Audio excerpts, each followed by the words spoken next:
Right, so I have returned for the final time today to deliver yet another anime that was premiering this season. This anime being Kekkai Sensen and Beyond Episode 2. As we know, Episode 1 kind of sort of hinted at a bigger picture that's going on in this show. I mean, kind of like this kind of... That's why I was saying kind of quite a bit, because I knew YouTube's going to kick in any second and scare me. So that's why I was saying kind of quite a bit. So yeah, I mean, it's what we know already, the kind of the formula of Kekkai Sensen, but there seems to be a kind of a hint at something bigger, kind of more like kind of oriented to story, maybe even a kind of character-driven storyline, maybe possibly. So hopefully we actually kind of get that idea kind of realized and not kind of just do like, I don't know, and just kind of not just be not a storyline, if you get what I mean. Kind of not just be constantly episodic, if I say the word correctly. Because certain shows tend to fall into that pitfall, and it just kind of feels as if it's like, what's the point? What's the point, bruh? Even though Kekkai Sensen Season 1 had the idea of how it was doing its narrative in the background, which I quite liked. So hopefully the series actually kind of keeps that motif going. So anyway, let's begin. So in 3, 2, 1, let's watch this series now.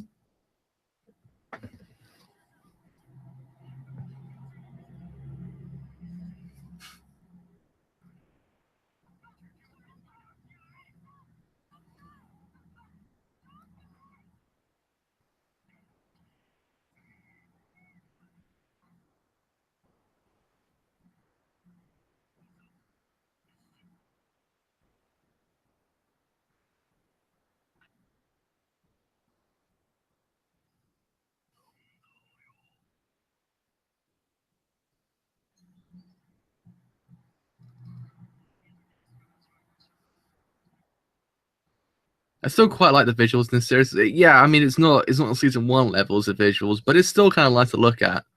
Which one of those shows that technically certain times you'd imagine it to kind of lose its edge completely, but strangely enough actually kept it. I mean it's not to the same degree, but it's still kind of nice to look at.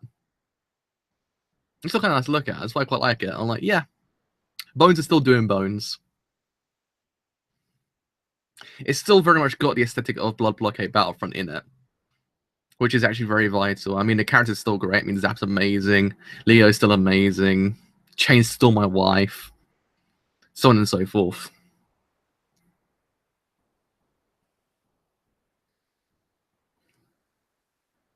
Which does technically tend to kind of be in its favor because certain shows lose its edge and lose its charm if it changes director or studio. But it's kind of nice the fact that it's actually still the same here. Just it isn't as kind of visually striking, if you catch my drift. Still a shame it's only one core long though.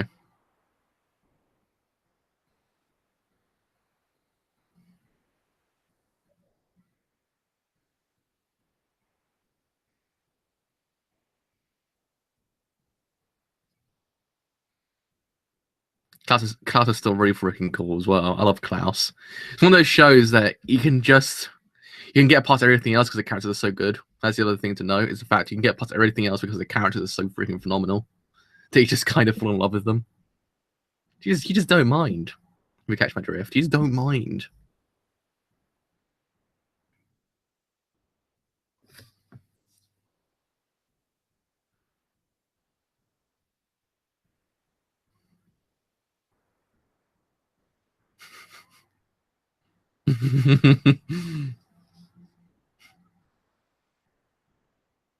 I still can't get past the fact it's basically like a Gintama episode, just minus the Gintama. Just minus Gintoke and a couple of other characters. You pretty much got half the cast here. It just feels like a more surreal version of Gintama. Which is really kind of which is actually quite a feat when you think about it.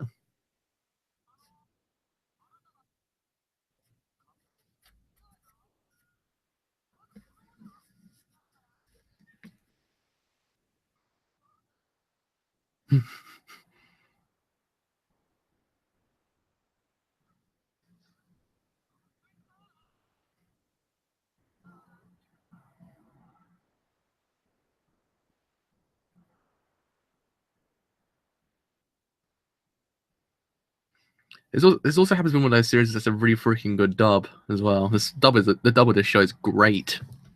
I love the dub of this show as well. Surprisingly, I never really ever like a lot of the dubs, but this one's really good.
So I always find the names to be said better in Japanese than in English.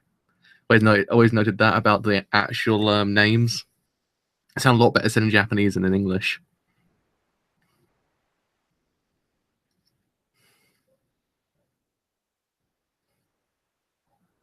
The ring sounds a lot better when you hear it in Japanese.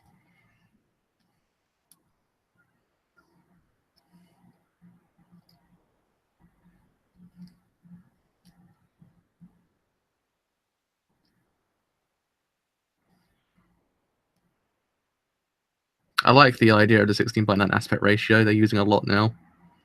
It's one of those neater things I always note about anime.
It's quite an apt time actually for it all to happen on January 1st. I just realised that.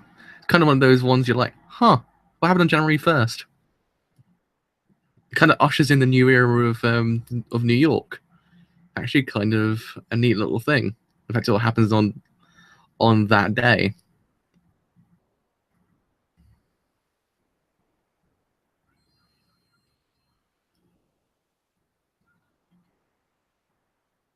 He's so cool as well. For God's sake, he is so bloody cool.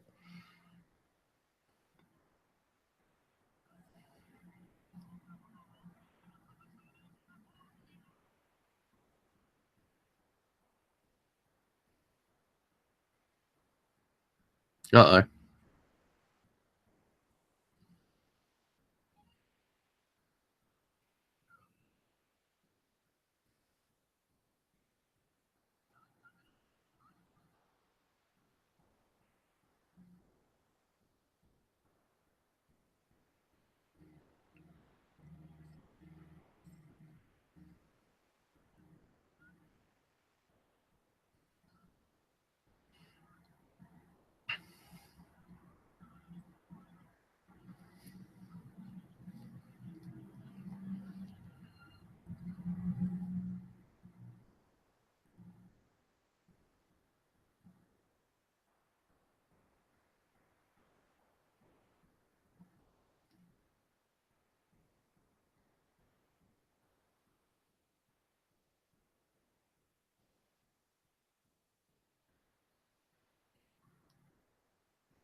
Huh.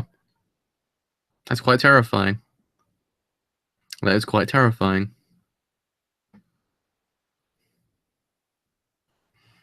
The animation's still top notch though. I do kind of get flack for the editing, but the actual animation is goddamn top notch.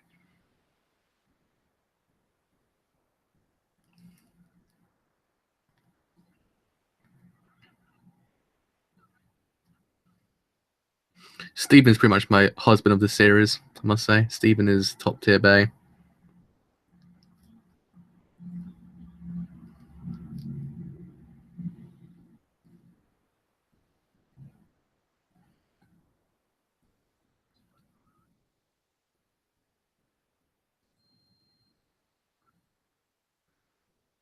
But Klaus is so goddamn cool. He just is. Klaus is like awesome.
Am I the only one to get the impression that what's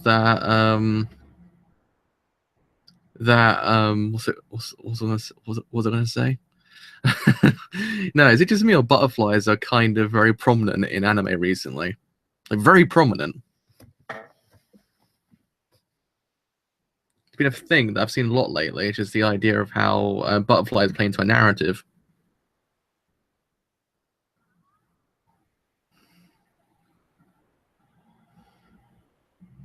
I mean, there was jump cuts just then, which is kind of neat because the editing is kind of what made me love season one so much.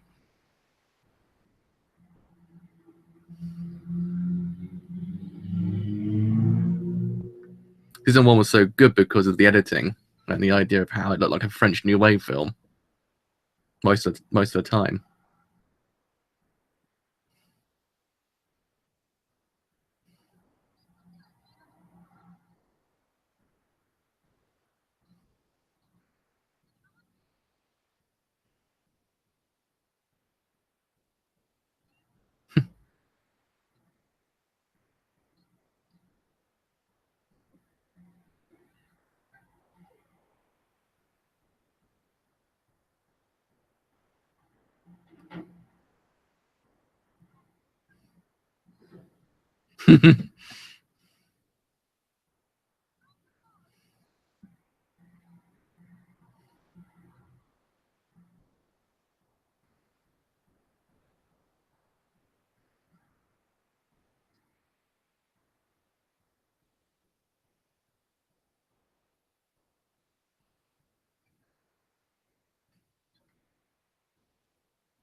Huh.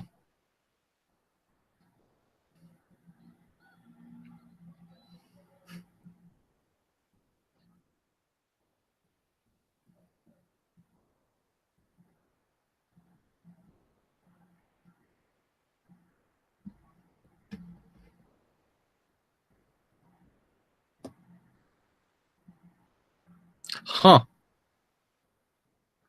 Huh.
Huh.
Oh man.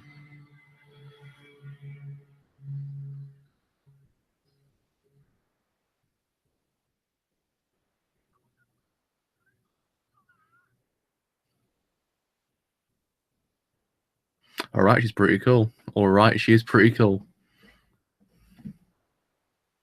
I am sold. I am sold.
That was a really good episode.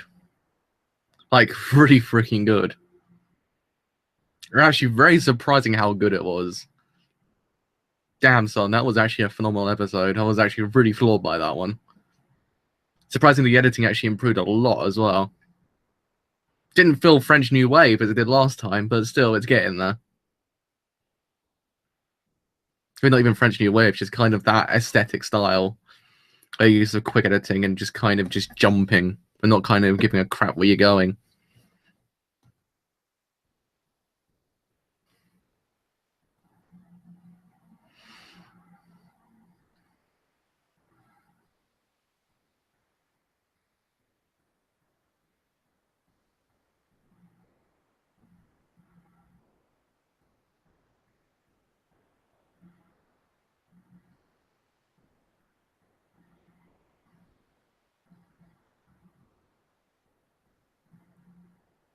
This ED is amazing as well. So this is a jamming ED. This is jamming. This is. It's one of those ones you listen to on a night where you're just really depressed. It make you feel happy again. It's pretty jamming. It's pretty jamming.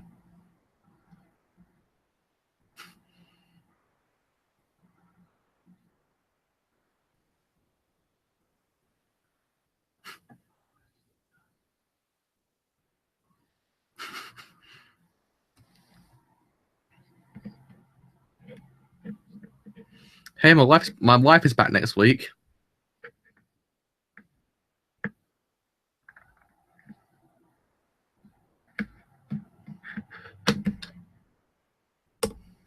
Alrighty, okay. So let's talk about that episode for a minute.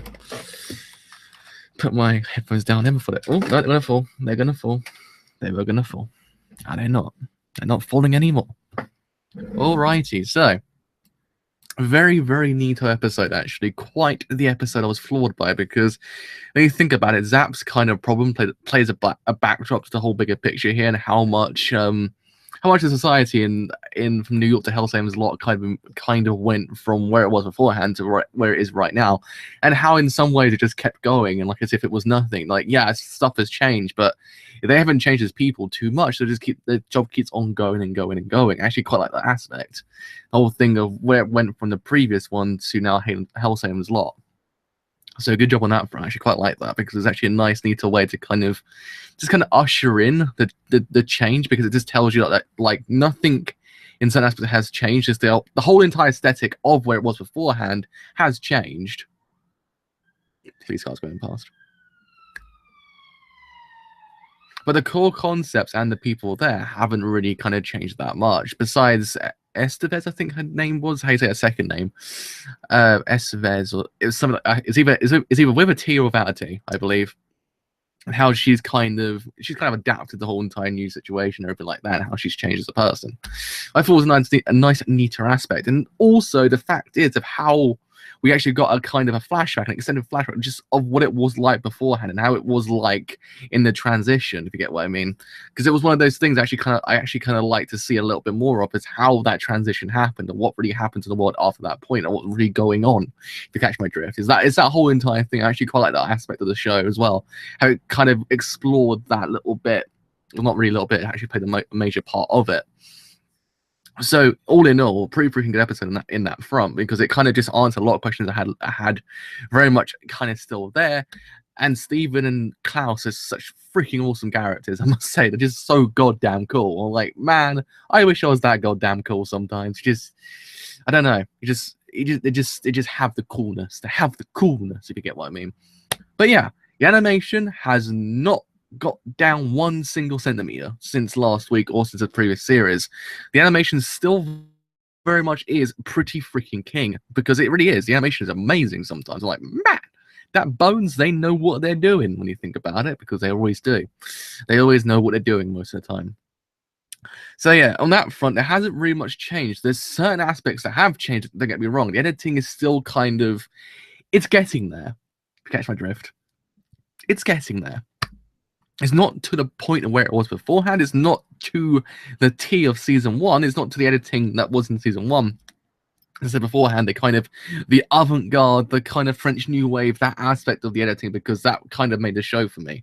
That's one of the aspects I really freaking liked about the season 1, but it's absent to a point in this season. It's laxed. It's still there, but it's just kind of laxed a little bit more. But still, it's not kind of dwindling my actual kind of like love for this series. I actually really do love the series a lot. I actually kind of sort of fell in love with it when I watched it, like 2 months ago, and I started watching it. It was such a freaking neat series. It's one of those ones that catches you off guard how good it is, and how the narrative just takes place in the background without you realizing until the very last moment, like, oh.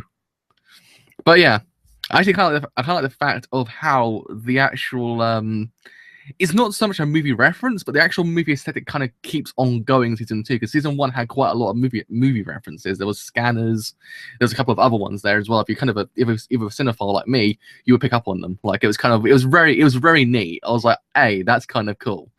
Season 2 hasn't had that just yet, but I like the aspect of how they use the 16:9 aspect ratio to actually kind of do the flashback. It's kind of a normal at this point how anime is doing flashbacks, but it's not kind of taken away from the series. It's not kind of making it to a cliche, because of how they use it. It was quite neat. It made it look more cinematic, which is kind of neat, because certain times you kind of want to bridge that gap between how cinema and TV looks. And anime is kind of doing that quite a lot recently, and that whole entire idea of the bridging the gap. This episode kind of had that as well. It kind of felt like an extended movie when you think about it. The whole 16:9 aspect ratio, it felt like a movie. I was like, hey, you kept that thing going, get that motif going, which actually was kind of, I thought might just be absent by the end of the series, because it was my favorite aspects again for season 1. I hoped it would continue season 2, because there seems as if there could be a lot of references to movies in this. So yeah, it's nice to get that going, because it's one of the more neater things I liked, and I actually quite like the idea of how they use 16:9 aspect ratios in anime as well, and in everything else as well, because certain films and certain TV shows do it as well. TV shows like Legion and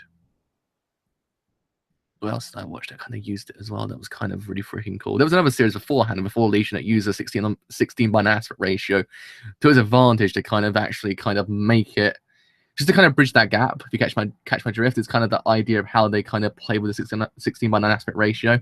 And hopefully they actually do it here as well. In essence, they kind of just use more filmic techniques, because it bridges that gap. It kind of makes it feel as if you're watching an extended movie instead of actually an anime. Because season 1 felt like that. Season 2 needs to kind of hone that idea, but not to kind of emulate it, but kind of make its own style at the same time. Because it's one of those things you kind of got to keep my teeth going, but at the same time you can't just kind of emulate season 1 because it's a different director now. So you can't, in theory, just emulate how season 1 looks. You've got to go for your own style, but keep kind of true to the original, which kind of is to a point still here. But there might be some kind of fine-tuning as the series goes on. I feel as if there might, in theory, be. There might just be points where they actually can, in theory, just incorporate the filmic aspects once again.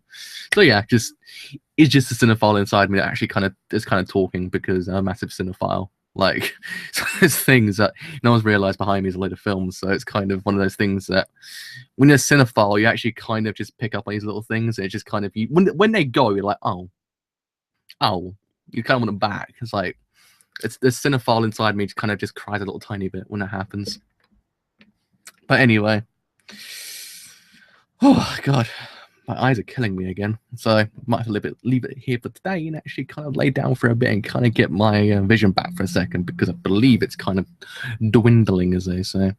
So anyway, if you have enjoyed this whole entire stream as a whole, and you do want to leave a like, then do leave a like, because indeed it does help me quite a bit. If you have enjoyed what I do here, and you want to stay a little bit longer, then do leave a sub, because indeed it does help me quite a bit. But until tomorrow, I shall see you guys later. Bye for now.